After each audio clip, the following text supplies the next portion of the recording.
Hello बच्चों। मैं continue करती हूँ पोएम को। आगे की पोएम आपको समझ में आ गए होंगे। अब यहाँ से कंटिन्यू करती हूँ।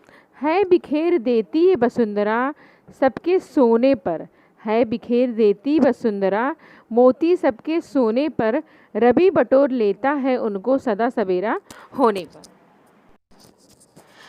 समझ में आया आपको? एक बार फिर से रीड करती हूँ मैं। है बिखेर देती वसुंधरा मोती सबके सोने पर, रवि बटोर लेता है उनको सदा सवेरा होने पर। ठीक है बच्चों, सदा सवेरा होने पर। तो इसका हम शब्दार्थ देखेंगे। कठिन शब्द जो भी है वो लिख लीजिएगा आप नोटबुक पे, मैं बताती जाऊंगी आपको। उसके बाद भावार्थ भी मैं लिखवा दूंगी आपको, तो आप लिख के रखेंगे तो ज़्यादा बेटर रहेगा बच्चों। और आगे का पोएम मैं कंटिन्यू करती हूँ। इसके बाद का पैराग्राफ जो है, आगे का पैराग्राफ है। और विरामदायिनी अपनी संध्या को दे जाता है, और विरामदायिनी अपनी संध्या को दे जाता है, शून्य श्याम तनु जिससे उसका नया रूप झलकाता है। शून्य श्याम तनु उससे उसका नया रूप झलकाता है। ठीक है बच्चों, तो मैं इसके शब्दार्थ आपको बता देती हूँ एक एक करके, तो आप लिख लेंगे, ज़्यादा बेटर रहेगा आपको। वसुंधरा का अर्थ होता है धरती। ठीक है बच्चों, वसुंधरा का अर्थ क्या होता है? धरती होता है। विरामदायिनी का अर्थ होता है आराम करने की।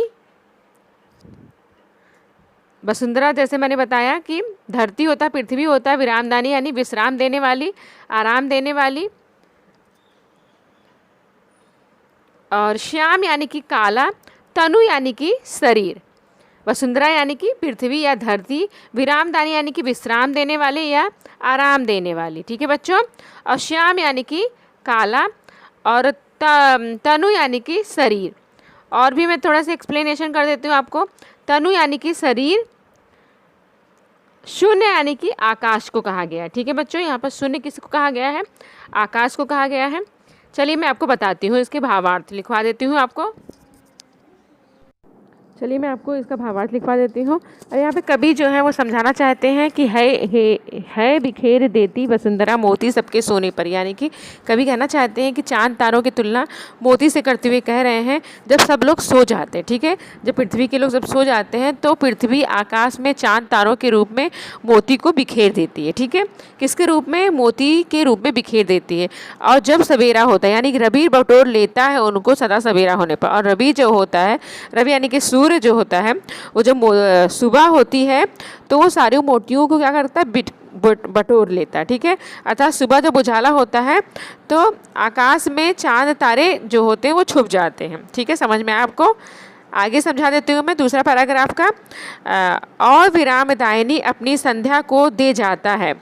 कभी कहते हैं कि सुबह होने पर बटोरे हुए जो ये चांद तारे थे, चांद तारे रूपी मोती जो थे, उन्हें वो सूर्य उसे विश्राम देने वाली संध्या को सौंप देता है, या संध्या को दे जाता है, यानी कि संध्या को वो उस मोती को दे जाता है। कौन दे जाता है? सूर्य दे जाता है। ठीक है बच्चों, शून्य श्याम तनु जिससे उसका नया रूप झलकाता है।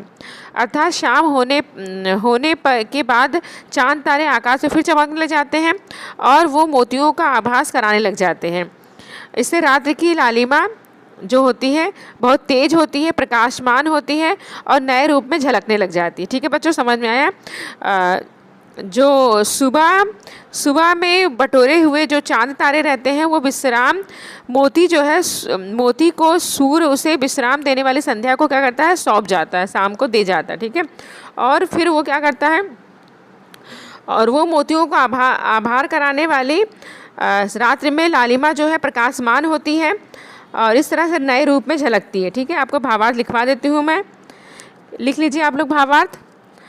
है बिखेर देती है, पहले इसका लिखेंगे, है बिखेर देती है डैश करके होने पर यहाँ तक लिखेंगे आप लोग। ठीक है, कभी चांद तारों की तुलना मोतियों से करते हैं। किससे करते हैं बच्चों? मोतियों से करते हैं कि जब सब लोग सो जाते हैं तो पृथ्वी आकाश में चांद तारों के रूप में मोती बिखेर देती है। जब सुबह होता है तो ऐसा लगता है कि जैसे सूर्य जब सुबह होता है तो ऐसा लगता है कि सूर्य इन मोतियों का हमेशा बटोर ले जाता है। अर्थात सुबह उजाला होने पर आकाश में चांद तारे क्या हो जाते हैं बच्चों, लुप्त हो जाते हैं, यानी कि छुप जाते हैं ना। हमें सुबह होने पर चांद तारे थोड़े देर दिखते हैं, तो वो छुप जाते हैं। ठीक है बच्चों, समझ में आया आपको। अब दूसरी कविता का हम भावार्थ देख लेते हैं। और विरामदायनी से लेकर झलकता है, यहाँ का तक का देख लेते हैं भावार्थ। कवि कहते हैं कि सुबह होने पर बटोरे हुए ये चांद तारे रूपी जो मोती होते हैं, सूर्य उसे विश्राम देने वाली संध्या को क्या कर देता है बेटा, सौंप देता है। क्या कर देता है, उन्हें सौंप देता है, यानी कि दे देता है। कौन दे देता है, सूर्य उसे विश्राम देने वाली संध्या को सौंप देता है। अर्थात शाम होने के बाद चांद तारे फिर से आकाश में क्या होने लग जाते हैं, चमकने लग जाते हैं। ठीक है, और वो मोतियों का आभार कराने लग जाते हैं। इससे रात्रि की लालिमा जो होती है ना बच्चों, प्रकाशमान हो जाती है और अपने नए रूप में झलकते हुए दिखाई देती है। समझ में आया बच्चों भावार्थ आपको? मुझे लगता है आप लोगों को समझ में आ गया होगा भावार्थ। आप लोगों ने लिख भी लिया होगा, और नहीं लिखा होगा तो आप लोग रिकॉर्डेड लेक्चर जो मैं बना रही हूँ इसे आप सुनेंगे और उसमें दिया भी गया है, तो आप उसे देखकर भी लिख सकते हैं। ठीक है बच्चों, आगे का भी मैं एक्सप्लेन करती हूँ आपको।